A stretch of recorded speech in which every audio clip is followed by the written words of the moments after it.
বর্তমানে কোনো মানুষ, সে হিন্দু, মুসলিম, দলিত, আদিবাসী যেই হোক, নিজের ছেলের নাম হিটলার কেউ রাখবে? কথা বলে না?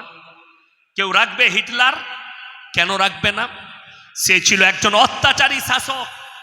মানুষ তার নাম লিবে কিয়ামত পর্যন্ত ঘৃণার সঙ্গে। কয়েক লক্ষ লোককে হত্যা করেছে। এখন কি দেখাচ্ছেন নেতাদিকে? তোমরা ইতিহাস তুলে দেখে নাও।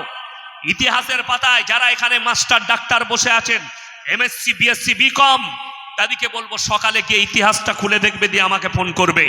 ইতিহাসের পাতায় একজন রাজার নাম এসছে, তার নাম হচ্ছে আলেকজান্ডার।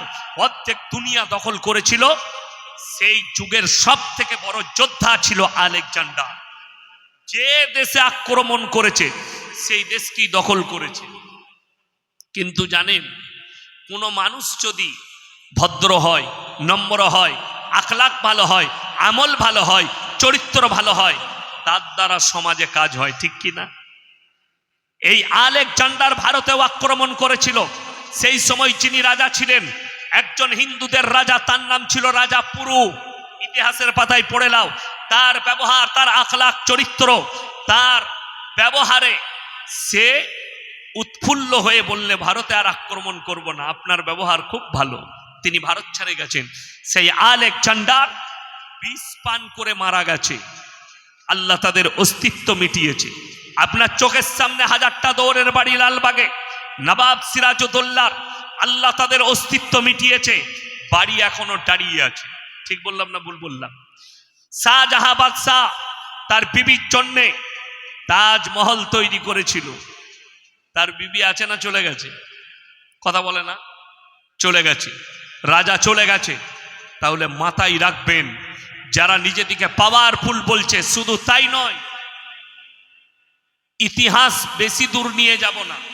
2023 থেকে 2025 আমাদের যারা জেনারেশন আছে, বর্তমানে পৃথিবীতে যারা বেঁচে আছে, তারা আমরা নিজের চোখে দেখলাম আল্লাহর মারে আওয়াজ উঠে। কথা বলে না? আল্লাহর মারে আওয়াজ হয় না, কিন্তু মানুষ শেষ হয়ে যায়, দুলিশাত হয়ে যায়। কোরআনে আছে, ওয়াতু ইজ্জু মান তাশা ওয়াতু দিল্লু মান তাশা বিয়াদিকাল খায়র। ইজ্জত আর জিল্লাতের মালিক হচ্ছেন আল্লাহ। ইতিহাস বলছে, যতগুলো রাজা তার প্রজাদের সঙ্গে বেয়াদবি করেছে, অত্যাচার করেছে, সাধারণ নাগরিককে, মজলুমকে জ্বলিয়েছে, আল্লাহ তাদেরকে বেইজ্জতি করে মৃত্যু দিয়েছে পৃথিবীর বুকে।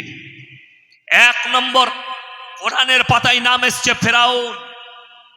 ফেরাউন বলেছিল মিশরের মাটিতে দাঁড়িয়ে, আনা রাব্বুকুমুল আলা, আমি তোমাদের রব, আর আমি হচ্ছি পৃথিবীর শ্রেষ্ঠ, আমার উপরে কেউ নেই। আল্লাহ ফেরাউনকে পানিতে ডুবিয়ে বেইজ্জতির সঙ্গে মৃত্যু দিয়েছে। বেইজ্জতি, বাঁচাতে পারেনি কেউ তাকে। নাম্বার 2, নমরুদ, বেইজ্জতির সঙ্গে মৃত্যু হয়েছে। এই 2023 থেকে 2025 পৃথিবীর 4টা শাসককে আল্লাহ তাআলা বেইজ্জতি করে দেশ ছাড়া করেছে। নাম্বার 1, শ্রীলঙ্কার প্রধানমন্ত্রী দেশ ছেড়ে পালিয়েছে। তার দেশের মন্ত্রীদের আন্ডার প্যান্ট ছিঁড়ে দিয়েছে, বাড়ি এত মেরেছে জনতা। দেখেছেন না দেখেননি? যদি না দেখে থাকেন, যাদের কাছে বড় মোবাইল আছে, এক্ষুনি বসে বসে ইউটিউবে সার্চ করুন। শ্রীলঙ্কার অবস্থা কি হয়েছিল দেখে নাও। নাম্বার 2, আমি বর্ডার এলাকায় বসে আছি মনে হয়, তাই না? একবারই বর্ডারে আমাদের। নাম্বার 2, রাজহাঁসের মাংস, পাতি হাঁসের মাংস, আপনার ভেটকি মাছের পকোড়া, গোলদা চিংড়ি, পাবদা, টেবিলে খাবার রেডি। ম্যাডাম গোসল করছেন, বেরিয়ে খানা খাবেন ডাইনিং টেবিলে বসে। সেনা প্রধান ঢুকে গেল, আপনার হাতে 40 মিনিট সময় আছে, যা কাগজপত্র যা মাল নেবেন নেন, হেলিকপ্টার রেডি আছে, দেশ ছেড়ে পালাতে হবে, জনস্রোত আসছে, আপনাকে হত্যা করে দিবে। রাঁধা ভাত আমার আল্লাহ খেতে দেয়নি, সেই মেহমানটা আবার আমাদের দেশেই বসে আছে। আমি আর নাম নেব না, সমঝদারো কে লিয়ে ইশারা কাফি হ্যায়। কেন? আমার আওয়াজ হয়তো ওই দেশ পর্যন্ত পৌঁছেই যাচ্ছে, আর না পৌঁছালেও মোবাইলের মাধ্যমে পৌঁছে যাবে। আমার বন্ধুগণ, আমার ভাই, নাম্বার 3, বাশার আল আসাদ সিরিয়ার প্রেসিডেন্ট 27 বছর। যদি বলেন এই সিরিয়ায় কি আছে, সিরিয়ায় দামাস্কের একটা মসজিদ, কিয়ামতের যতগুলো আলামত আছে তার মধ্যে একটা আলামত এই সিরিয়ার সঙ্গে জুড়ে আছে। দামাস্কের একটা মসজিদে এই বাশার আল আসাদ 27 বছর নামাজ হতে দেয়নি, আজান হতে দেয়নি। এই বাশার আল আসাদের বাড়িতে 4,500 কোটি টাকার 4 হুইলার রাখা আছে। সে আর তার পরিবার কোথায় দেশ ছেড়ে পালিয়েছে আল্লাহ ছাড়া, সে ছাড়া কেউ জানে না। তার দেশের জনতা পেলে তাকে হত্যা করে দিত। তার সহযোগী যারা ছিল তারা লুকিয়ে গেছে, অনেকজনকে বিদ্রোহীরা হত্যা করে দিয়েছে। আমার বন্ধুগণ, এই দামাস্কের মসজিদটা কিয়ামতের আলামতের মধ্যে একটা আলামত। কেমন আলামত? ওই মসজিদেই ইমাম মেহদী ইমামতি করবেন, আর আল্লাহ তাআলা কিয়ামতের পূর্বে দাজ্জালকে হত্যা করার জন্য হযরতে ঈসা মাসীহকে ওই মসজিদেই নামানো হবে। জোরে বলুন সুবহানাল্লাহ। কিয়ামতের আলামতের সঙ্গে জুড়ে আছে। এখন সেই মসজিদে আজান শুরু হয়েছে, নামাজ শুরু হয়েছে। খালি আর পরে অপেক্ষা, ইমাম মেহদী কবে আসবেন, দাজ্জালের আবির্ভাব কবে ঘটবে। এখন আমাদের অনেক সমাজের লোক মনে মনে করছে দাজ্জাল তো এখনো এলো না। আপনারা হাদিস সম্পর্কে খুব অবগত নয়, আলেম উলামাদেরকে জিজ্ঞেস করুন। দাজ্জাল শুধু একটা ব্যক্তির নাম নয়, দাজ্জাল আসার আগে গোটা পৃথিবীতে তার সিস্টেম শুরু হয়ে যাবে দাজ্জালের। দাজ্জাল শুধু একটা ব্যক্তি নয়, পুরো একটা সিস্টেমের নাম হচ্ছে দাজ্জাল। সে আসার আগে তার পুরো সিস্টেম কাজ করতে শুরু করে দিবে দাজ্জালের হয়ে। তারপরে তো দাজ্জাল এসে আসল কাজটা করবে। আমার বন্ধুগণ, আমার ভাই, নাম্বার 4, চোখের সামনে এখনো 6 মাস হয়নি, নেপালের প্রধানমন্ত্রী দেশ ছেড়ে পালিয়েছে। হেলিকপ্টারে করে মন্ত্রীরা পালাচ্ছে। একজনকে দেখলাম আবার একটা মন্ত্রী নিজের বউকেও ধরে নিয়েছে, তুই পালিছ নালে তোকেও ফাটাবে। আল্লাহ বলে আমার মার কত সুন্দর আওয়াজ উঠেনি। একজন পানিতে ছুটছে একটা মন্ত্রী, আর পাছাতে তার বাড়ি মারছে, প্যান্ট ছিঁড়ে গেছে, আন্ডার প্যান্ট পড়ে আছে, পাল্টি খেয়ে খেয়ে পানিতে পড়ে যাচ্ছে। তোরা যে বলছিলি লালবাতি গাড়ি, তোরা যে বলছিলি বডিগার্ড, তোরা যে বলছিলি পুলিশ, মাথায় রাখবে যদি কেউ কোন এলাকার নেতা, গ্রাম্য নেতা, দেশের নেতা, কোন রাজা, কোন বাদশা, কেউ যদি নিজের প্রজার ওপরে অত্যাচার করে, তার চোখের পানিটাই তোমার জন্য কাহার হয়ে যাবে, আর খুব তাড়াতাড়ি আল্লাহ তোমাকে বেজ্জতি করে মৃত্যু দিবে। এটা ইতিহাস বলছে পৃথিবীর, এখন অনেক দেখতে বাকি আছে। ওই জন্যে মনে মনে করবেন না যে এসআইআর এর কাগজ পাঠিয়ে দিয়েছে আর উনি মনে করছেন আমার বাপের দেশ। তোমার বাপের দেশ নয়। যেদিনে আল্লাহর মার পড়বে আওয়াজ উঠবে, আর তুমি পালাবারও রাস্তা খুঁজে পাবে না। আল্লাহ যেদিনে তোমাকে মার দিবে, তুমি রেডি থাকো। এই দলিত, আদিবাসী, হিন্দু, মুসলিম, গরিব, অসহায়, এদিকে লাইনে দাঁড় করিয়ে এদিকে যে কষ্ট দেওয়া হচ্ছে, এদের চোখের পানিটা যেদিনে আল্লাহর বারগাহে কবুল হবে, তোমরা দেশ ছেড়ে পালাবার রাস্তা পর্যন্ত খুঁজে পাবে না। যেভাবে হয়রানি চলছে, বড় কষ্ট লাগে, দুঃখ লাগে। আমি চ্যালেঞ্জ ছুড়ে বললাম, আমাকে একদিনের জন্য ভোট কমিশনার করে দেন, এই মাল কটাকে সব পাকিস্তানি করে আমি পাঠিয়ে দিতে পারবো। আমার হাতে বলতো, আমি যা বলবো তাই তো। কথাটা বুঝতে পারেননি? আমি বলে দেন তুমি দেশের নাগরিক লয়, কেন? সব আমার। বড় কষ্ট আমাকে, আমারও নাম এসছে ইয়ারিং, আমিও গিয়েছিলাম। বলছে শওকত সাহেব নাকি আমার বাপ নয়। বলে কি হারাম করবে, আমাকে কাগজ দিয়েছে, 17 বছর জলসা করছি, আমাকে বলছে তুমি এসে প্রমাণ দাও তুমি শওকত সাহেবের ছেলে কিনা। মানে ভাগ্যিস আমার বাপকে বলিনি, নাহলে তোদের বীজ মারতো সে।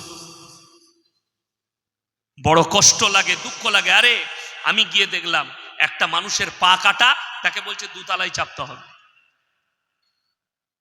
এইটা হচ্ছে কষ্ট। এই যে হাইরানি, ওই মানুষের ব্যথা, ওই মানুষের কষ্ট। আমি কোন জেলায় দেখলাম মোবাইলে, একজন হিন্দু মা, বয়স হয়ে গেছে 80 বছর, চলতে পারছে না, পায়ে অপারেশন আছে, তাকে পর্যন্ত ওখানে নিয়ে এসছে টেনে, যে তুমি প্রমাণ দাও। আরে যে প্রমাণ চাইছে, তোর বাপকে জন্ম দিয়েছে ওই ভদ্র মহিলা, আর তুই তাকে বলছিস যে তুমি ভারতের কিনা। কত কষ্ট লাগে। আমি কোনো রাজনৈতিক বক্তা নয়, আপনারা, আমি রাজনীতির কথা বলিনি, আমি খালি আপনাকে বুঝাতে চাইছি, আপনি দেশের নেতা হন, গ্রামের হন, অঞ্চলের হন, আপনি লিডার হন, কিন্তু হযরতে উমরে ফারুক রাদিয়াল্লাহু তাআলা আনহুর মতো হন। আমি সেদিনে মুর্শিদাবাদে একটা জলসায় ছিলাম, মাদ্রাসা, শুয়ে আছি, আমার পাশে একটা ড্রাইভার শুয়ে আছে, একজন বক্তা, সে ফোনে কথা বলছে, আমি শুনতে পাচ্ছি। সে একজনকে ফোনে বলছে, ভাই আমার যে ঘরের নামটা এলো, মেসেজ এলো তো, কই আবার দেখলাম নামটা ডিলিট হয়ে গেছে, কি ব্যাপার? তখন ওই দিক থেকে ওই হারামখোর নেতা বলছে, ওই যে 20,000 দিলি না, ওই জন্য নামটা বাদ চলে গেছে। আমি বললাম, মালটার নাম কি রে? ওই যে হুজুর আপনি জলসাই বলে দিবেন, আর বলবো না। আমি ঠিক আছে, তুই চলে যা। নাম না জানলেও সে মাল তো শুনতে পারবে মোবাইলের মাধ্যমে। ঘরের টাকা ঢুকার আগে হারামখোর নেতার ফোন ঢুকছে, 10,000 আমাকে দিবি, পাঠিয়ে দে, নামটা দিয়ে দিয়েছি, মেসেজ ঢুকে গেছে 10,000 দে। তুমি একবারও চিন্তা করেছ এই টাকার হিসেব আল্লাহর কাছে দিতে পারবে কিনা? শুনে রেখে দেন, যারা নামাজি আছেন, মুসল্লি আছেন, দিনদার আছেন, কেউ যদি এক ওয়াক্তের নামাজ কাজা করে, নামাজটা হচ্ছে আল্লাহর হক, রোজা হচ্ছে আল্লাহর হক, কোন বান্দা সে যদি আল্লাহর হক মারে, ওটা আল্লাহর এখতিয়ারে, আল্লাহ মাফ করতেও পারে, নাও করতে পারেন। কিন্তু কোন ব্যক্তি যদি বান্দার হক মারে, মা বাপের হক মারে, প্রতিবেশীর হক মারে, সন্তানের হক মারে, বিবির হক মারে, কেউ যদি সমাজের লোকের হক মারে, সেই বান্দা ক্ষমা না করা পর্যন্ত আমার আল্লাহ ক্ষমা করবেন। কথা বুঝতে পেরেছেন না পারেননি? সবাই হাত তুলে বলুন, আজ থেকে আমরা আল্লাহকে বিশ্বাস করব ইনশাআল্লাহ। এই জোরে বলুন ইনশাআল্লাহ। এরপর বলুন, আল্লাহকে যদি বিশ্বাস করব বলেন, আল্লাহর সব হুকুম মানতে হবে না হবে না? কথা বলেন না কেন? সব হুকুম মানতে হবে না হবে না? মানতে হবে তো, সবাই মানবেন তো? আচ্ছা, আল্লাহ যেগুলো নিষেধ করেছে ওগুলো আর করা যাবে? কথা বলে না, করা যাবে না। ইমানদারির সঙ্গে বলুন তো, এই থানাটা কোন থানা? ধানতলা থানা। এই ধানতলা থানায় আপনারা যতগুলো মুসলমান ভাই বসেছেন, ইমানদারির সঙ্গে বুকে হাত রেখে বলুন তো, মুসলমান শরীয়তে, ইসলাম শরীয়তে আমাদের জন্য সুদ খাওয়া হারাম না হালাল? কথা বলে না, হারাম। তাহলে আপনাদের এলাকায় একটাও সুদখোর নাই মুসলমানদের? কথা বলে না, আছে? হ্যাঁ, শুনেন, সুদটা যে হারাম, এটা আমরা মৌলবীরা বলেছি না আমার আল্লাহ বলেছেন? আল্লাহ বলেছে, মৌলবীদের কথা না। জাস্ট আমরা নকল করছি, আমরা আপনাদের কাছে পাঠিয়ে দিচ্ছি, আল্লাহ দায়ী করেছেন ওই জন্য পৌঁছে দিচ্ছি। আপনার কাছে পৌঁছানোর দায়িত্ব আমাদের। কোরআনে আছে, ওয়াহাল্লাল্লাহুল বাইয়া ওয়া হাররামার রিবা, সুদকে হারাম করেছি, ব্যবসাকে হালাল করেছি। ব্যবসা করুন হালাল, সুদ খাচ্ছেন হারাম। কেমন হারাম? কোন ব্যক্তি হারাম জানার পরে সে যদি সুদ খায়, সে যেন 1 নম্বরই আল্লাহর সঙ্গে যুদ্ধ ঘোষণা করে দিল। আচ্ছা, যে লোকটা যুদ্ধ ঘোষণা করলো আল্লাহর সঙ্গে, এ আর মুমিন থাকতে পারে? কথা বলে না, না। নাম্বার 2, রাসূল আকরাম সাল্লাল্লাহু আলাইহি সাল্লামের হাদিস, কোন ব্যক্তি হারাম জানার পরে সে যদি সুদ খায়, সে নিজের আপন জন্মদাতা মায়ের সঙ্গে জিনা করার পাপ করলো। বলুন নাউজুবিল্লাহ।